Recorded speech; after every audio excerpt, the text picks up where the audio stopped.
Hello students, तो आज पढ़ लेते हैं बेसिक फर्स्ट सेमेस्टर केमिस्ट्री का एक मोस्ट इंपोर्टेंट टॉपिक वोन एनर्जी एंड वोन एंगल। एक मोस्ट इंपोर्टेंट टॉपिक है, छोड़ना नहीं है। यूनिट 4 है recapitulation of basics of organic chemistry. तो शुरू करता हूँ, टॉपिक डाल देता हूँ मैं हेडिंग। पहले क्या हेडिंग है मेरे पास? Bond energy. Bond energy. अच्छा, इस बॉन्ड एनर्जी के बारे में बेसिकली मैं बताऊँ, इसको हिंदी में कहते हैं हम बंध ऊर्जा। क्या बोलते हैं? बंध ऊर्जा। और दूसरे शब्दों में इसको कहते हैं हम बंध वियोजन ऊर्जा, यानी कि बॉन्ड को तोड़ने वाली ऊर्जा। टक, बॉन्ड को तोड़ने वाली ऊर्जा। फॉर एग्जांपल मेरे पास सी सिंगल बॉन्ड सी है, सी सिंगल बॉन्ड सी है। अब इस बॉन्ड को तोड़ना है आपको, यानी कि इस कार्बन को अलग करना है, इस कार्बन को अलग करना। जब दोनों कार्बन को तोड़ोगे तो भैया आपको ऊर्जा देनी पड़ेगी, यानी कि इस बॉन्ड को तोड़ने के लिए आपको ऊर्जा देनी पड़ेगी। वही ऊर्जा हमारे पास क्या कहलाती है? बॉन्ड एनर्जी कहलाती है। सोच लो, दिमाग लगा लो एक बार कि भैया इस बॉन्ड को तोड़ने के लिए हमें क्या करनी पड़ेगी? बॉन्ड एनर्जी देनी पड़ती है। खास बात तो बता दूं मैं, बॉन्ड जब भी बनेगा वो दो एटम्स के बीच बनता है। बॉन्ड जब भी बनेगा वो दो एटम्स के बीच बनता है, और जब दो एटम्स जहां मिल जाते हैं वहां मॉलिक्यूल बन जाता है। यानी कि किसी अणु में बॉन्ड को तोड़ने के लिए जितनी ऊर्जा की आवश्यकता होगी वही हमारा क्या कहलाएगा भैया? बॉन्ड एनर्जी कहलाएगी। किसी अणु में बॉन्ड को तोड़ने के लिए जितनी ऊर्जा की आवश्यकता होती है बॉन्ड एनर्जी कहलाती है। क्लियर हुआ? लिखवा दूं सर? लिखवा दो, कोई दिक्कत नहीं है। तो किसी अणु में, ठीक है सर, किसी अणु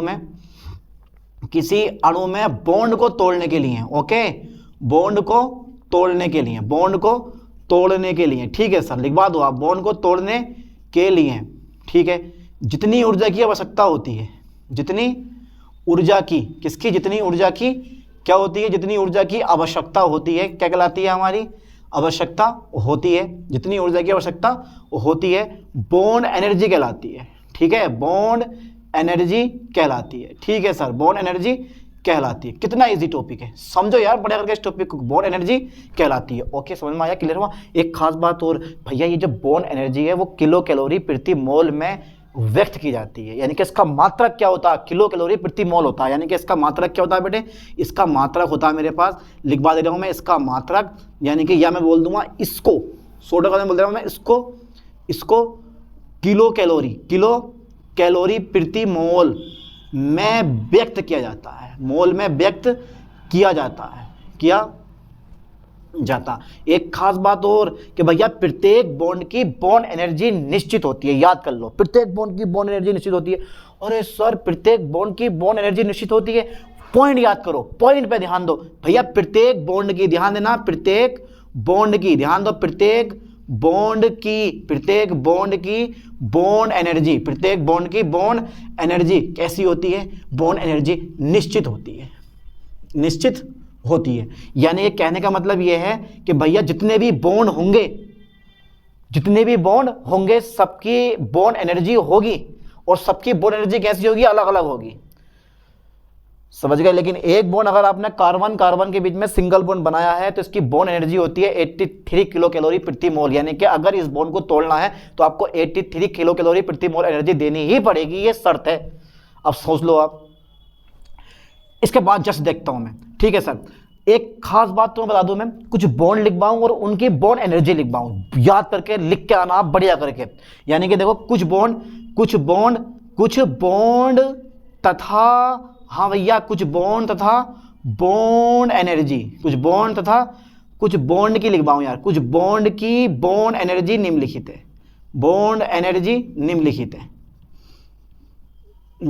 है। देखो जरा ध्यान से, यहां लिखवा रहा हूं मैं, कुछ बॉन्ड की बॉन्ड एनर्जी निम्नलिखित है। बस पढ़ते रहो बढ़िया करके, टॉपिक बाय टॉपिक, ठीक है।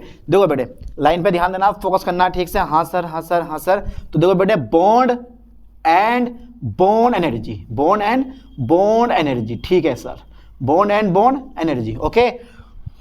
पहला बॉन्ड मैं लेता हूं कार्बन सिंगल बॉन्ड कार्बन, फिर carbon double bond carbon triple bond carbon single bond H है मेरे पास, फिर कार्बन सिंगल बॉन्ड O है, कार्बन सिंगल बॉन्ड Cl है, फिर मेरे पास कार्बन, यानी कि मेरे पास नाइट्रोजन सिंगल बॉन्ड H है, और लास्ट में मेरे पास O सिंगल बॉन्ड H है। ये कुछ मेरे पास बॉन्ड आ जाती हैं। बहुत होते हैं यार, कितने बॉन्ड बनते हैं, आपने रियल लाइफ में देखा होगा कितने बॉन्ड बनते हुए। लेकिन मैंने पर्सनली कुछ इंपॉर्टेंट बॉन्ड लिए हैं, और वही बॉन्ड आपको भी पढ़ना है। तो से केस, यानी कि सी सिंगल बॉन्ड सी, इस बॉन्ड की बॉन्ड लेंथ कितनी होती है? 1.54। और कितनी होती है बेटे? लेंथ नहीं, एनर्जी, किलो कैलोरी प्रति मोल, ठीक है। C double bond C, C double bond C कितनी हो जाती है, मान लो थोड़ा सा, इसकी होती है बेटे, नहीं यार, इसकी जो एनर्जी होती है वो बॉन्ड लेंथ होती है, इसकी जो एनर्जी होती है वो होती है 83 किलो कैलोरी प्रति मोल, इसकी होती है 146 किलो कैलोरी प्रति मोल। ध्यान देना ये किलो कैलोरी प्रति मोल है, इसकी होती है तुम्हारे पास 199 किलो कैलोरी प्रति मोल है। किसी किसी केस में ये 142 भी आती है और किसी किसी केस में ये 186 भी आती है, पर घबराना नहीं है, ठीक है। C single bond H 1.09 kilo calorie प्रति मोल होती है, ठीक है। इस सी सिंगल बॉन्ड ओ की मेरे पास इसकी होगी 86 किलो कैलोरी प्रति मोल, इसकी 81 किलो कैलोरी प्रति मोल, और भैया इसकी जो होती है, इसकी होती है तुम्हारे पास 93 किलो कैलोरी प्रति मोल, इसकी होती है तुम्हारे पास 111 यानी कि 111 किलो कैलोरी प्रति मोल। तो मैंने कुछ बॉन्ड की बॉन्ड लेंथ लिखवा दी। एक खास बात तुम्हें बता दूं मैं, किसी कंपाउंड में प्रत्येक बॉन्ड की बॉन्ड लेंथ यानी कि प्रत्येक बॉन्ड की जो ऊर्जा होती है, यानी कि बॉन्ड लेंथ समान होती है, बॉन्ड लेंथ समान होती है लेकिन बॉन्ड एनर्जी डिफरेंट हो सकती है। यानी किसी कंपाउंड में प्रत्येक बॉन्ड की बॉन्ड एनर्जी डिफरेंट होती है, याद कर लो ठीक से। फॉर एग्जांपल लेते हैं, यहां तक कर ले लिया आपने स्क्रीनशॉट, फटाफट तेजी से स्क्रीनशॉट लो, इसके बाद देखते हैं, ले लो जल्दी बड़ा तेजी से। ओके, फिर आगे देखो जरा, मैंने क्या बोला, मैंने बोला कि भैया किसी कंपाउंड में प्रत्येक बॉन्ड की बॉन्ड एनर्जी डिफरेंट हो सकती है। ध्यान देना, किसी कंपाउंड में, यानी कि किसी कंपाउंड मतलब यौगिक में, किसी कंपाउंड में प्रत्येक बॉन्ड की, किसकी बेटे, प्रत्येक बॉन्ड की बॉन्ड एनर्जी, प्रत्येक बॉन्ड की बॉन्ड एनर्जी, लाइन पे ध्यान दो, प्रत्येक बॉन्ड की बॉन्ड एनर्जी भिन्न भिन्न होती है, ठीक है सर, भिन्न भिन्न होती है। अच्छा सर, एग्जाम्पल देके समझाओ, मजा नहीं आ रही है ऐसे, अब मजा आएगा। देखो जैसे मैंने ले लिया मैथेन, क्या ले लिया मैंने, मैथेन, और मैथेन में क्या होते हैं बेटे, CH4 में 4 सिंगल बॉन्ड होते हैं, अंदाजा लगाओ 4 सिंगल बॉन्ड होते हैं, मैथेन में 4 सिंगल बॉन्ड होते हैं। खास बात है, अच्छा सर खास बात क्या है इसमें, मैथेन में 4 सिंगल बॉन्ड है, ये खास बात है? अरे नहीं, खास बात तो ये है कि कार्बन में सिंगल बॉन्ड 4 हैं और भैया चारों बॉन्ड की यानी कि सिंगल बॉन्ड 4 हैं और प्रत्येक बॉन्ड की जो आपके पास बॉन्ड एनर्जी है वो डिफरेंट है। खास बात ये है इसमें, यानी कि इसकी एनर्जी, इसकी होती है 104, इसके बेटे 106, इसकी कितनी हो गई 108, और इसकी होती है तुम्हारे पास 81 किलो कैलोरी प्रति मोल, सब किलो कैलोरी प्रति मोल में होते हैं। अब भैया एवरेज कैसे निकालोगे, एवरेज निकालने के लिए इन सबको जोड़ दोगे, चारों को 4 से भाग कर दोगे, एवरेज निकल कर आ जाती है, ठीक है। जब बैलेंस बॉन्ड थ्योरी थी तो बैलेंस बॉन्ड थ्योरी इस चीज को ना समझा सकी, ठीक है, लेकिन जब हाइब्रिडाइजेशन आया तो हाइब्रिडाइजेशन द्वारा समझा दिया गया कि भाई क्यों प्रत्येक बॉन्ड की बॉन्ड एनर्जी तुम्हारे पास कैसी होती है, अलग अलग आती है। यानी कि बैलेंस बॉन्ड थ्योरी इस चीज को स्पष्ट ना कर सकी, लेकिन हाइब्रिडाइजेशन ने समझा दिया कि प्रत्येक बॉन्ड की बॉन्ड एनर्जी सेम क्यों आती है। देखो हमें इस टाइप से तो लग रहा ना कि अलग अलग एनर्जी है, लेकिन जब s orbital, p orbital, d orbital आपस में मिक्स होकर हाइब्रिड ऑर्बिटल बनाते हैं तो उनकी ऊर्जा सेम होती है। शंकर ने यही समझाया कि भाई इन ऑर्बिटल के बीच में हाइब्रिडाइजेशन हो जाता है, नए हाइब्रिड ऑर्बिटल बनते हैं जिनकी ऊर्जा समान होती है। तो इसकी ऊर्जा भी समान हो जाती है, इसकी भी मतलब होता क्या, वो एवरेज एनर्जी होती है। एवरेज एनर्जी देखो कितनी आती है, यानी कि प्रत्येक बॉन्ड की बॉन्ड एनर्जी क्रमशः, प्रत्येक बॉन्ड की बॉन्ड एनर्जी क्रमशः, प्रत्येक बॉन्ड की बॉन्ड एनर्जी क्रमशः कितनी है मेरे पास, कितनी है, एक तो मेरे पास है बेटे 104 है, ठीक है, फिर 106 है, फिर कितनी है 108 है, फिर कितनी है तथा 81, और काय में दे रखी है किलो कैलोरी प्रति मोल है, किलो कैलोरी प्रति मोल है, ठीक है।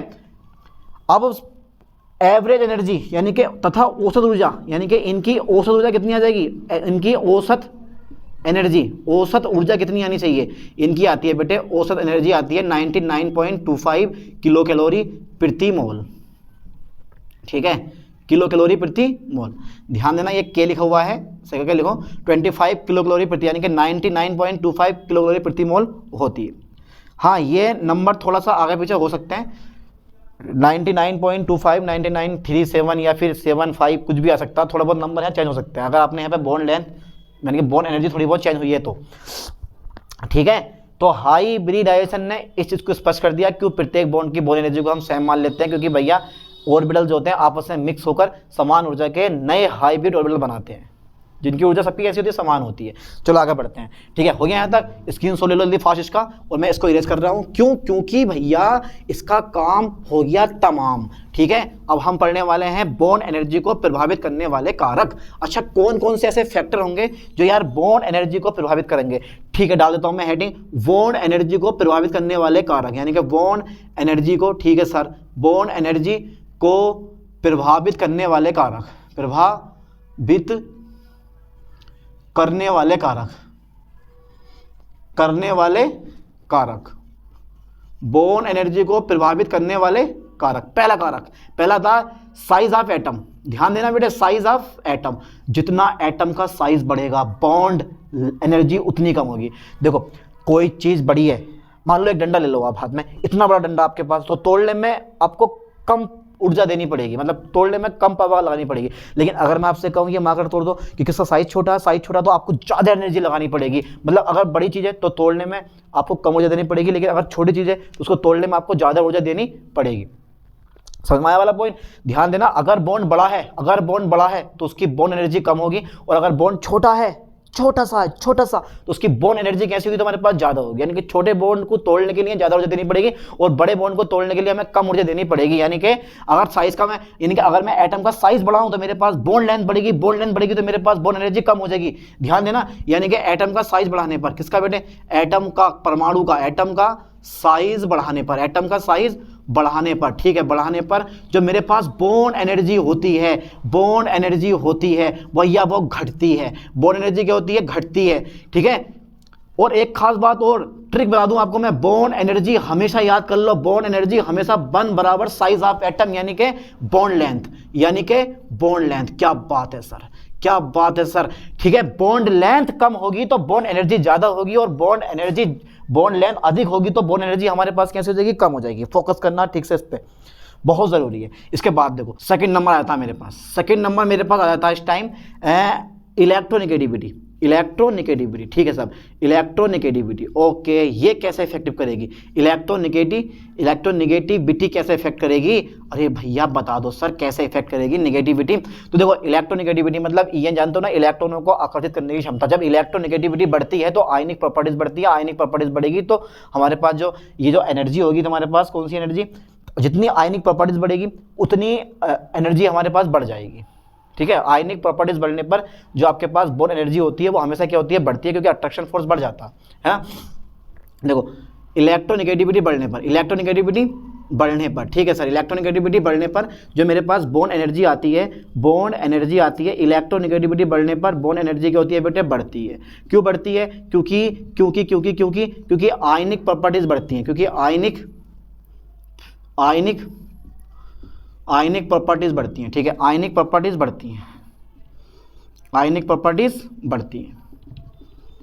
इतना ध्यान देना, बॉन्ड लेंथ कम करोगे तो बॉन्ड एनर्जी बढ़ जाएगी, और जितनी इलेक्ट्रोनेगेटिविटी ज्यादा होगी, आयनिक प्रॉपर्टीज उतनी ज्यादा होंगी, और उसकी बॉन्ड एनर्जी भी कैसी उतनी ज्यादा होगी। एक चीज और रह गई मेरे पास, रिजोनेंस, जानते हो ना, थर्ड नंबर रह गया मेरे पास रिजोनेंस, थर्ड नंबर मेरे पास क्या गया, रिजोनेंस। अच्छा, रिजोनेंस का क्या इफेक्ट पड़ेगा? रिजोनेंस का भैया तुम्हारे पास क्या होगा, अगर बॉन्ड लेंथ घटेगी तो एनर्जी बढ़ेगी, बॉन्ड लेंथ बढ़ेगी तो एनर्जी क्या तुम्हारे पास घटेगी। तो रिजोनेंस के कारण बॉन्ड एनर्जी में चेंज होता है, चाहे घट भी सकती है और बढ़ भी सकती है। यानी कि रिजोनेंस के कारण, रिजोनेंस के कारण, ठीक है, बॉन्ड एनर्जी, ठीक है सर, घट भी सकती है और बढ़ भी सकती है, और बढ़ भी सकती है, ठीक है। रेजोनेंस के कारण बॉन्ड एनर्जी घट भी सकती है और भैया हमेशा बढ़ भी सकती है। समझ में आया कुछ? इजी है ना, ठीक है। तो यहां तक का स्क्रीनशॉट ले लो, इसके बाद पढ़ लेते हैं हम बॉन्ड एंगल। ओके,